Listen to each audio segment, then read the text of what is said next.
এখানে না আসতাম, সাধু সঙ্গে না এলে কৃষ্ণ কথা শ্রবণ হবে, কীর্তনও হবে।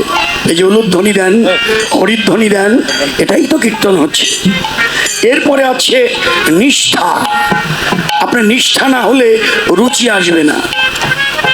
আপনার নিষ্ঠা নাই, আপনি এখানে এসছেন, বাড়ির থেকে যখনই বৃন্দাবনে যাবেন বাড়িতে বলেন, ওগো আমার শুদ্ধ বস্ত্রটা দাও তো, আমি ধোয়া পরিষ্কার বস্ত্রটা পরেই বৃন্দাবনে আমরা আসি।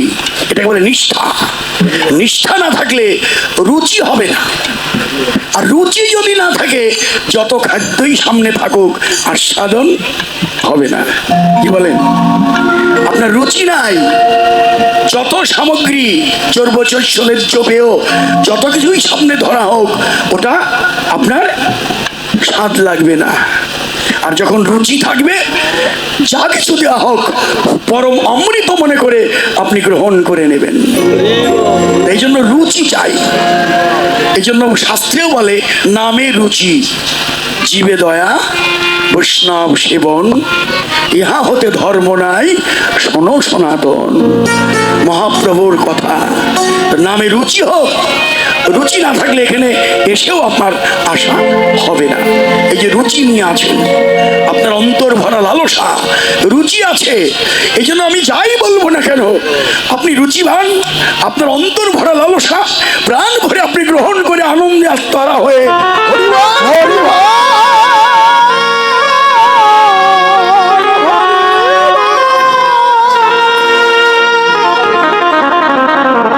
এই জন্যে রুচি চাই।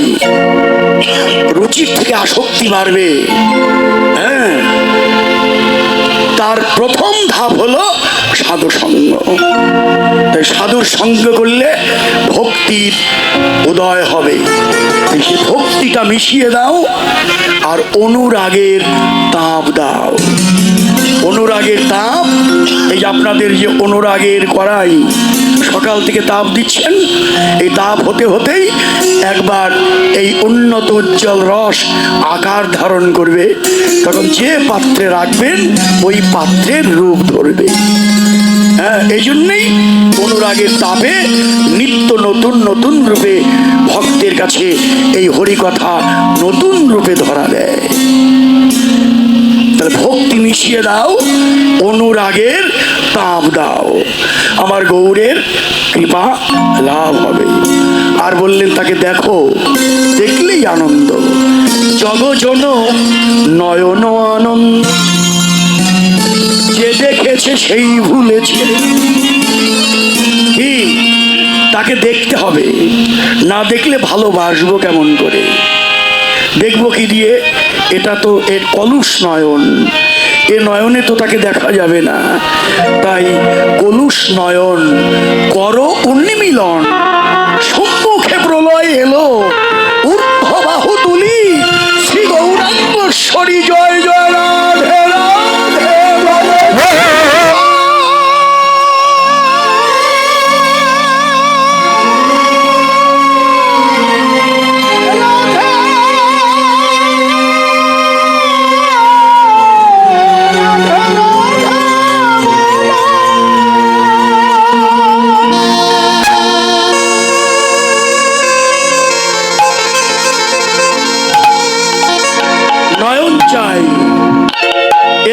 দেখা যাবে না, ভাব নয়ন, দিব্য নয়ন, জ্ঞান নয়নে তাকে দেখো। সেই নয়ন যার আছে সেই দেখতে পায়, তাকে দেখলেই আনন্দ। এত আনন্দ কেন? আমার গৌর কি দিয়ে তৈরি যে তাকে দেখলেই আনন্দ? সে যে প্রীতি মরতে গিয়ে অরূপ স্বরূপ ধর, সে যে প্রীতি মরতে গিয়ে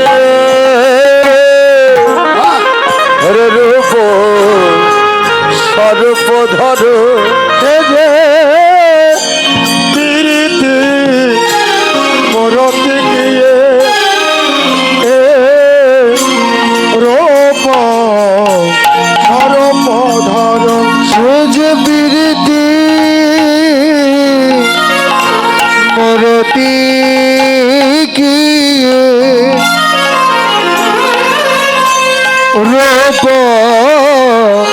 সর্প ধর মূরতি ধরেছে, মূরতি ধরেছে, ধরেছে মূরতি ধরেছে, প্রীতি রস যেন মূরতি ধরেছে, প্রীতি রস যেন মূরতি ধরেছে, প্রীতি রস যেন মূরতি ধরেছে, প্রীতি রস যেন মূরতি ধরেছে, সে যে প্রীতির মূরতি, প্রীতির মূরতি, প্রীতির মূরতি, প্রীতির মূরতি, রাই কানু একাকৃতি প্রীতির মূরতি, রাই কানু একাকৃতি প্রীতির মূরতি, রাই কানু একাকৃতি প্রীতির মূরতি, ওরে রাই কানু একাকৃতি, ওরে রাই জড়িত কানু রাই কানু একাকৃতি, ওরে রাই জড়িত কানু মূরতি, ওরে রাই জড়িত কানু মূরতি, ওরে রাই জড়িত কানু মূরতি, প্রীতির মূরতি, প্রীতি মূরতি সর্বধর, ভালোবাসার মূরতি, প্রীতি রসের মূরতি, বাইরে রাধা অন্তরে কৃষ্ণ, এবার স্বরূপ ধরেছে, স্বরূপ ধরেছে, স্বরূপ ধরেছে, স্বরূপ ধরেছে, মহাভাব স্বরূপিনী স্বরূপ ধরেছে, মহাভাব স্বরূপিনীর স্বরূপ ধরেছে, মহাভাব স্বরূপিনীর স্বরূপ ধরেছে, মহাভাব স্বরূপিনী নাম রাধা বিনোদী, মহাভাব স্বরূপ, যার নামে রাধা বিনোদিনী, মহাভাব স্বরূপ, যার নামে রাধা বিনোদিনী, মহাভাব স্বরূপ, যার নামে রাধা বিনোদিনী, মহাভাব স্বরূপ, এবারে স্বরূপ ধরেছে, প্রীতি প্রীতি মূরতি গিয়ে স্বরূপ ধর, আমার গৌর হরি মূরতি ধরলেন, আবার স্বরূপ ধরলেন, মহাভাব স্বরূপিনীর স্বরূপ, আমাদের আত্মস্বরূপ জাগিয়ে দেবার জন্য এলেন। আমার স্বরূপ কি? আমি কে? সনাতনের প্রশ্ন, একটি নয়, দুটো নয়, তিনটি। প্রথম প্রশ্ন, আমি কে? দ্বিতীয় প্রশ্ন, কেন মোরে যারে তাপত্রয়, কেন আমি ত্রিতাপ জ্বালায় জর্জরিত? তৃতীয় প্রশ্ন, কেমন করে ত্রিতাপ জ্বালা হতে পরিত্রাণ পাব? এ তিনটি প্রশ্নই আমাদের পক্ষ হয়ে করলেন সনাতন গোস্বামী। উত্তর দিলেন কবিরাজ গোস্বামী চৈতন্য চরিতামৃতে। উত্তরটা কি? জীবী নিত্য কৃষ্ণ দাস তাহা ভুলি গেল, তে কারণে মায়া ফাঁস জীবের গলেতে পড়ি। জীবের গলে গলে গলেতে পড়িল। তাহলে আমাদের পরিচয়, আমি গোবিন্দের দাস। মুখে বললে তো হয় না, কাজে দেখাতে পারলে না। এত সহজ কি আমি গোবিন্দের দাস হতে পারি? মুখে বললেও হবে না। এদিকে যে আমার আমার করি, মোহ মায়ার দাস হয়ে বসে আছি। মুখে বললাম আমি গোবিন্দের দাস, ওদিকে বললাম এটা আমার সম্পদ, আমার বাড়ি, আমার সন্তান। এটা বললে কি আর হলো রে ভাই? একটা পেতে হলে একটা ছাড়তে হবে, এটাই সত্য। একটা পেতে হলে একটা ছাড়তে হবে, এটাই নিয়ম। দুটো একসঙ্গে পাওয়া যাবে না ভাই।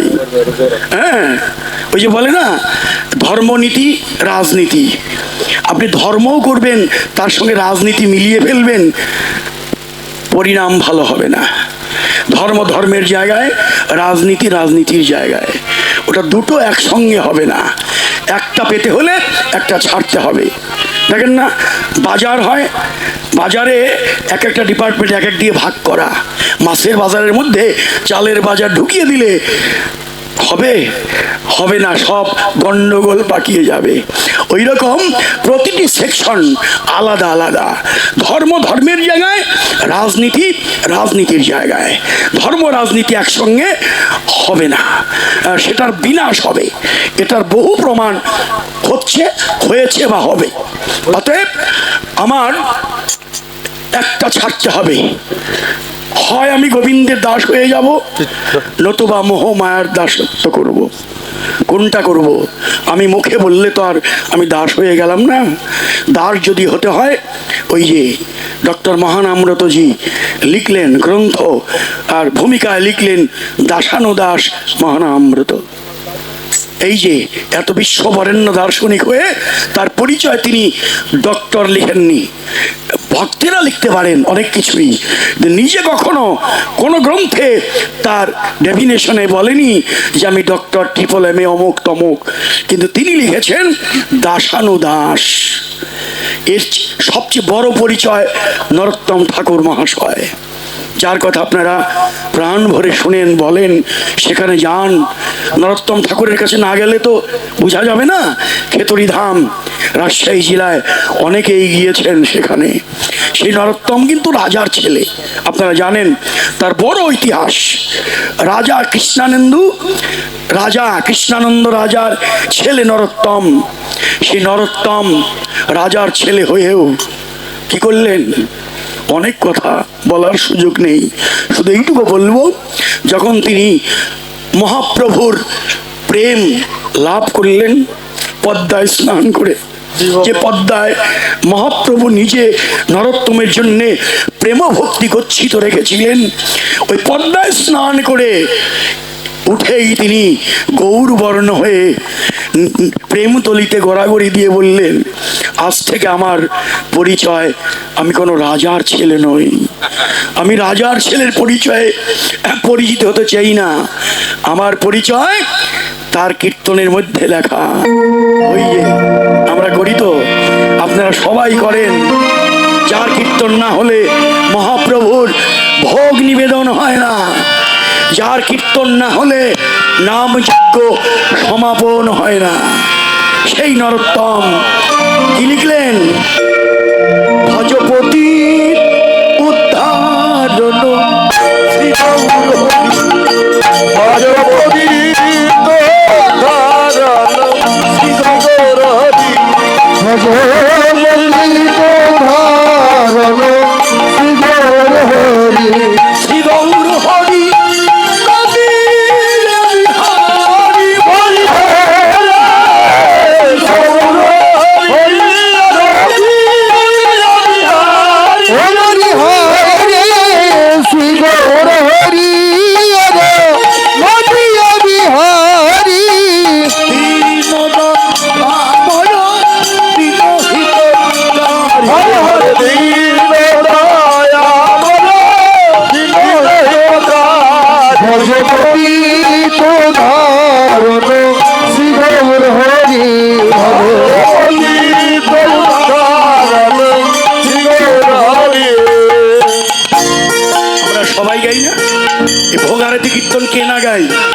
সবাই এক জড়ো হয়ে ভক্তি নিবেদন করি।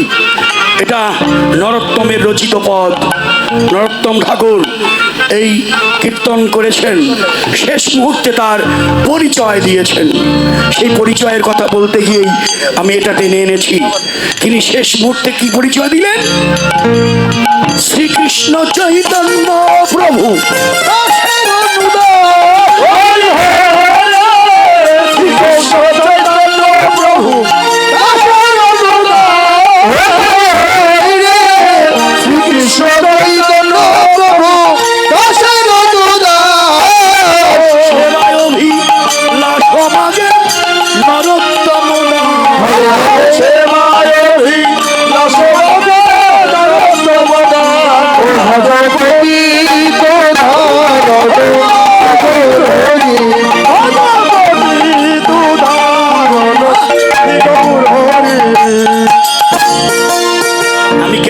ধরেছি জানেন তো, ওই যে পরিচয়টা দেবার জন্য, যে নরোত্তম ঠাকুর পরিচয় দিয়েছেন, রাজার ছেলের পরিচয় দেয়নি।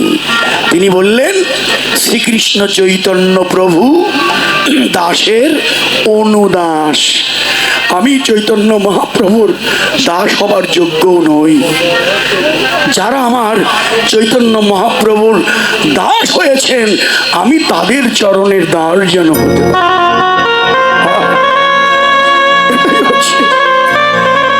এটাই হচ্ছে পরিচয়, এটাই হচ্ছে আমার স্বরূপ। এই স্বরূপে যখন আমি স্থিত হতে পারবো, তখনই বুঝতে হবে হয়তোবা দুর্লভ মানব জন্মটা সত্যিই একটু ধন্য হলো।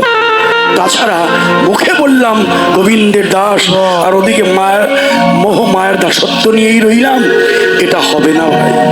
একটা পেতে হলে একটা আমাকে ছাড়তেই হবে, এটাই সত্য। আজকে আমার গৌর হরি জানিয়ে দিলেন স্বরূপ কি, জীব নিত্য কৃষ্ণ দাস। আজ তিনি এলেন স্বরূপ ধরে, একদিকে এলেন মূরতি ধরে, অপর দিকে এলেন স্বরূপ ধরে। কোথায় এলেন? আজ গিয়ে নবদ্বীপ চন্দ্র, আজ গিয়ে নবদ্বীপ চন্দ্র, এবার আজ গিয়ে নবদ্বীপ, আজ গিয়ে নবদ্বীপ চন্দ্র। উদয় হলো রে, আজ উদয় হলো রে, উদয় হলো রে, উদয় হলো রে, রোজ হতে নদিয়াতে উদয় হলো রে, রোজ হতে নদিয়াতে উদয় হলো রে, রোজ হতে নদিয়াতে উদয় হলো রে, রোজ হতে নদিয়াতে অভিনব গোরা জয়, রোজ হতে নদিয়াতে, অভিনব গোরা জয়, রোজ হতে নদিয়াতে, ওরে অভিনব গোরা জয়, রোজ হতে নদিয়াতে, ওরে অভিনব গোরা জয়। রোজ হতে নদিয়াতে, আজ গিয়ে নবদ্বীপ চন্দ্র, আজ গিয়ে নবদ্বীপ চন্দ্র। কামিনী কাম কলিত তোছ মানস, কামিনী কাম কলিত তোছ মানস, কামিনী কাম কলিত তোছ মানস, কামিনী কাম কলিত তোছ মানস। দিয়েছ গজজিন মন্দ, আর গতিয়ছ গজদিনে বন্ধ, দিয়েছ গজজিন মন্দ, আর গতিয়ছ গজদিনে মন্দ। হেলে দুলে যায় রে, হেলে দুলে যায় রে, হেলে দুলে যায় রে, হেলে দুলে যায় রে, যেন